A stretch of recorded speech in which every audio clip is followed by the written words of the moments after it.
আমি কি তোমাক খুওৱা নাই নেকি? কিমান দিন?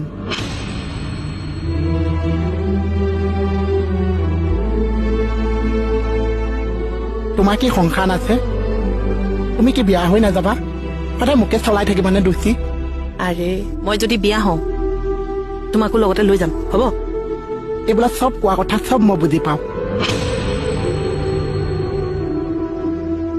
মোৰ নিজে কিবা এটা কৰিবলৈ মন, মই চেষ্টাও কৰোঁ, কিন্তু নহৈছেগৈ দোষী। চিআইডি চাকৰিটো, চাহৰ দোকানখন চব চেছ। কালি আকেশে এটিচেণ্টৰ চাকৰিটো অন্তিপিতা নাজানো কাৰণেহে নাৰাখিছে। সেইবিলাকো বুজি পাওঁ, চেষ্টাও কৰোঁ, একোৱেই নহৈছে। বাহিৰে বাহিৰে ঘূৰি ফুৰিছোঁ, তোমালোকক কামত ডিছবাছ কৰিছোঁ, মোৰ একো নহৈছেগৈ দোষী। মই বুজিও পাওঁ, চেষ্টাও কৰোঁ।